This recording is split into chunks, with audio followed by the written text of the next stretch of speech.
जयपुर के हवा महल से विधायक बाल मुकुंद आचार्य ने सोमवार को अलवर शहर में भगवान परशुराम जयंती पर आयोजित कार्यक्रम में भाग लेकर श्रद्धालुओं को संबोधित किया। जंगली सर्किल के पास मैरिज होम में आयोजित इस भव्य कार्यक्रम में आचार्य ने भगवान परशुराम की प्रतिमा का नमन कर दीप प्रज्वलन से कार्यक्रम का शुभारंभ किया। तत्पश्चात कथा वाचन कर सभी उपस्थित जनों को भगवान परशुराम के आदर्शों से अवगत करवाया। अपने उद्बोधन में बाल मुकुंद आचार्य ने कहा कि जो ब्रह्म का जानकार है वही ब्राह्मण कहलाता है।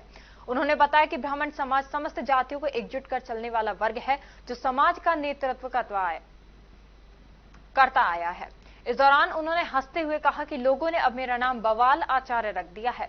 देश की वर्तमान स्थिति पर बात करते हुए उन्होंने कहा कि प्रधानमंत्री नरेंद्र मोदी के नेतृत्व में आज भारत में एकता और अखंडता की अद्भुत लहर उठी है, जिसने देश को एक नई विचारधारा भी दी है। उन्होंने कहा कि टोपी पहनने वाले आज के सबसे बड़े असुर हैं। उन्होंने इतिहास का हवाला देते हुए कहा कि 1200 साल पहले भारत में आने वाले आक्रांताओं ने हिंदुओं पर अत्याचार किए, बहन बेटियों की अस्मिता को लूटा और जिन लोगों ने आत्मसमर्पण नहीं किया उन्हें मौत के घाट उतार दिया गया। चुनाव और मतदान के महत्व पर बल देते हुए आचार्य ने कहा कि हमारे पूर्वजों ने बलिदान केवल सड़क, बिजली या पानी के लिए नहीं दिया, बल्कि एकता, अखंडता और भारत को विश्व गुरु बनाने के सपने के लिए दिया था। उन्होंने युवाओं को जागरूक करते हुए लफ्ज़-ए-हाथ जैसे गंभीर विषयों पर आगाह किया और कहा कि मुस्लिम युवक हिंदू लड़कियों को फंसाकर उनकी हत्या कर रहे हैं, फ्रिज में शव रखे जा रहे हैं। इससे हिंदू समाज को सतर्क रहना चाहिए और संगठित होकर सनातन धर्म की रक्षा करनी चाहिए। संपूर्ण भारतवर्ष में सर्व समाज और ब्राह्मण समाज की ओर से परशुराम जन्मोत्सव पखवाड़ा मनाया जा रहा है, जिसमें अनगिनत सेवाओं के काम हो रहे हैं। हमारे सबके अग्रज भगवान परशुराम सप्तऋषि, उनका जगह जगह पर कहीं कोई जुलूस निकाल रहे हैं, कहीं कोई ठंडी पानी की सेवा दे रहे हैं, कहीं शरबत, कहीं ठंडाई, कहीं गऊओं की सेवा कर रहे हैं, कहीं पक्षियों की सेवा कर रहे हैं, कहीं परिंदे लगा रहे हैं, कहीं सार्वजनिक स्थानों पर साफ सफाई कर रहे हैं। इसको सेवा सप्ताह के रूप में भी मना रहे हैं और परशुराम जन्मोत्सव के रूप में मना रहे हैं। और उनके हमारे ऋषियों के दिए उपदेशों को, उनके लिखे हुए ग्रंथों को, उनको अध्ययन कराने के लिए ज़्यादा से ज़्यादा प्रचार प्रसार भी कर रहे हैं, क्योंकि ब्राह्मण समाज और ऋषि परंपरा सर्व समाज के लिए होती है और सर्व समाज का हित करने का काम ब्राह्मण समाज का जिम्मा होता है, जिस काम को ब्राह्मण समाज मिलकर कर रहा है।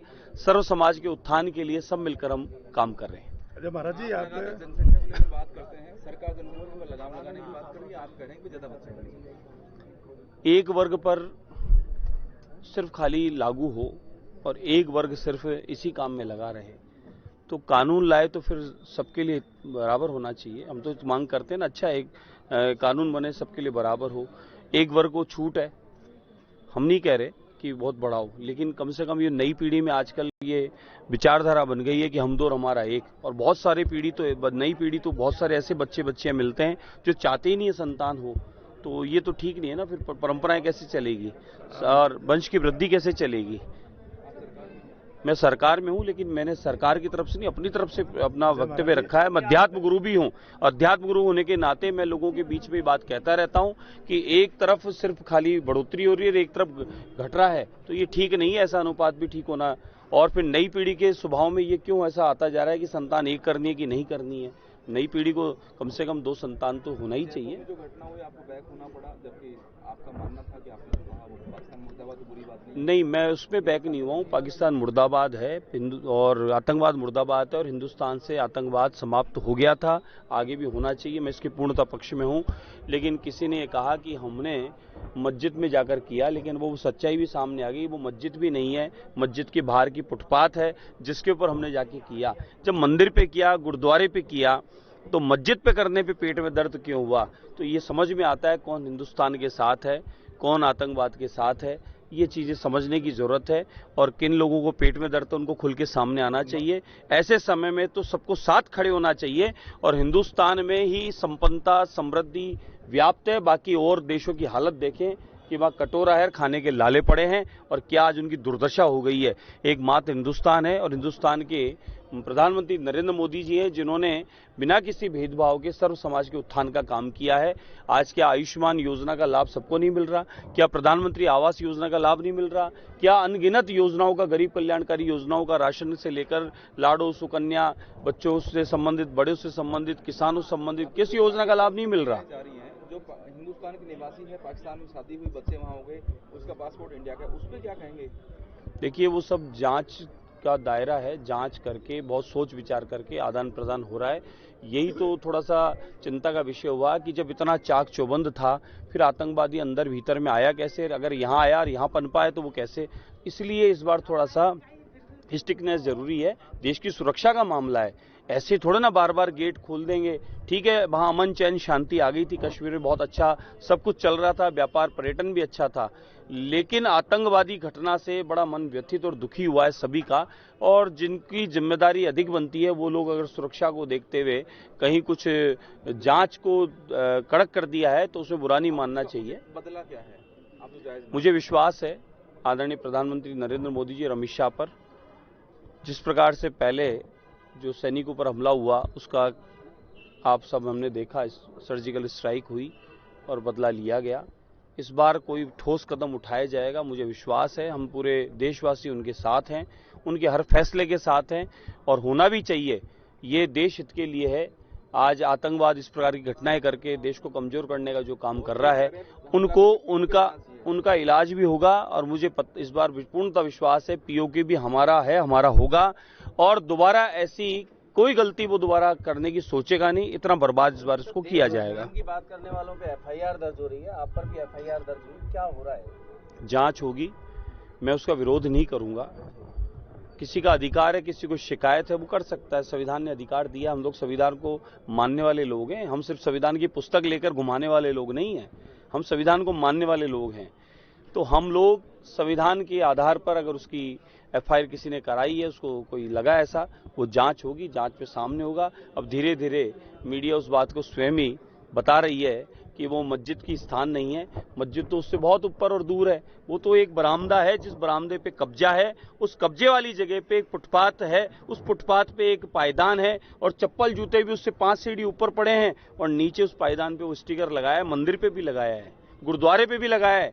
और पाकिस्तान मुर्दाबाद, आतंकवाद मुर्दाबाद, इसको कहने से किसके पेट में दर्द है, मैं तो चाहता हूं वो सामने आवे और वो बतावे कि हमें तकलीफ है इस बात की। इस देश में रहकर पाकिस्तान से प्रेम किसको हो सकता है, वो जरा सामने आए। ये तो वहां पर दुर्भाग्यपूर्ण 2 विधायक ऐसे चुन लिए गए हैं जो तुष्टिकरण की राजनीति करते हैं, भेदभाव करते हैं और वहां सनातनियों पर, हिंदुओं पर किसी प्रकार का अत्याचार हो उसके लिए छोटी छोटी बात पर धारा 144 होने के बाद भी वहां पर लोगों की मानसिकता ऐसी बना दी कि भीड़ इकट्ठी करके माहौल खराब करना चाहते हैं। लेकिन अभी देश हित में सबको, समाज को एक रहना चाहिए, क्या हिंदू क्या मुस्लिम। आतंकवाद के खिलाफ खड़ा होना चाहिए, आतंकवाद पाकिस्तान का सफाया हो उसके लिए आवाज उठानी चाहिए, न कि आपस में किसी बात पे उलझकर और देश में माहौल खराब करना चाहिए। कांग्रेस के अध्यक्ष ने आज कहा कि मोदी का 56 इंच का सीना सिकुड़ गया है। आपका क्षेत्र लगता है विधानसभा का, क्या कहना चाहेंगे? देखिए, ये वो लोग हैं जो आतंकवादियों को छुड़ाने के लिए, आप मीडिया वाले खुद गवाह इस बात के, ऐसा नहीं मैं मेरी तरफ से कह रहा हूं, जिस समय आतंकवादी दुर्घटना यहां घटी थी उनको बचाने के लिए वकील किसने खड़े किए थे, ये मेरा सवाल है। वकील किसने खड़ा किया था और वकील कौन और किसके थे? कांग्रेस के वकील थे, कांग्रेस के पदाधिकारी वकील थे और कांग्रेस ने वकील खड़े किए आतंकवादी को फांसी न हो, आतंकवादी छूट जाए।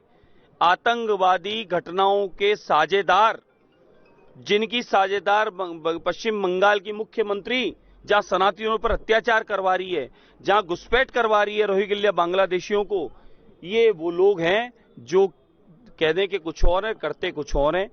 आदरणीय मोदी जी पे विश्वास रखो। तुम्हारे जमाने में रोज घोटाले होते थे, गली गली में बम फूटते थे, गली गली में सैनिकों को, सनातनियों को या कहीं भी दुर्घटना करके भारतीयों को मारा जाता था।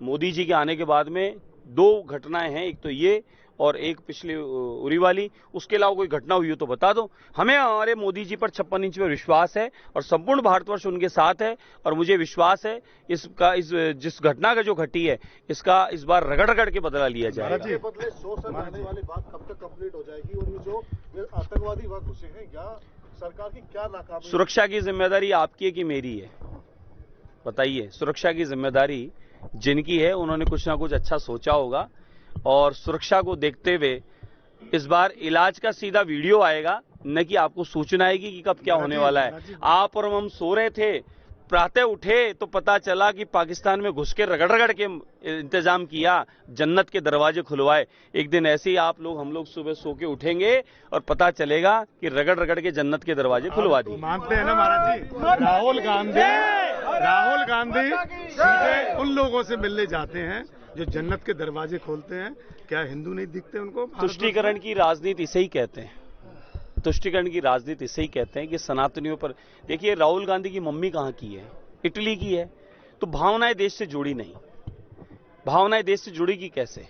आप सोचें, मम्मी बेटा जीजी जिया जी 4 जनों की ये पार्टी, परिवार की पार्टी, जिन्होंने सिर्फ अब तक अपना स्वार्थ सोचा है, देश में घोटाले करवाए, आतंकवाद को सपोर्ट किया है, ये वो लोग हैं। ये देश हित में नहीं सोचते न। ये पुराने इनके समझौते देख लो, और अब तक इन्होंने जिस प्रकार का काम किए थे 2014 पहले, उन्हीं कामों की वजह से जनता ने सामूहिक संगठित होकर सर्व समाज ने मिलकर इनको डिलीट मारा है। एक पेट दर्द आज ये भी है कि मुस्लिम समाज भी अब कहीं ना कहीं भारतीय जनता पार्टी के साथ हुआ है, इसलिए भी थोड़ा तकलीफ इनको हुई है। टोपी वाले असुर हैं, आपकी पार्टी कई नेता ने टोपी पहन के, क्या मोदी असुर है? भारत माता। देखिए, मैंने धर्म और विधर्म की बात कही।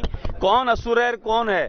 जो आदमी अच्छे काम करता है, सत्कर्म करता है, लोगों का हित करता है, लोगों पे दया धर्म करता है, जीवों पर दया करता है, वह लोग जो हैं दया धर्म वाले देवता हैं। और जो लोग विधर्मी लोग अत्याचार करते हैं, पापाचार करते हैं, लोगों को मारने का काम करते हैं, किसी न किसी रूप में लोगों को प्रताड़ित करते हैं और लोगों को जान से तक मारने का काम करते हैं, जो धर्म की बात ना माने उनकी, तो उन लोगों को असुर नहीं कहेंगे तो क्या कहेंगे? अब वो कौन लोग हैं उसकी डेफिनेशन अपने आप समझ लेनी चाहिए।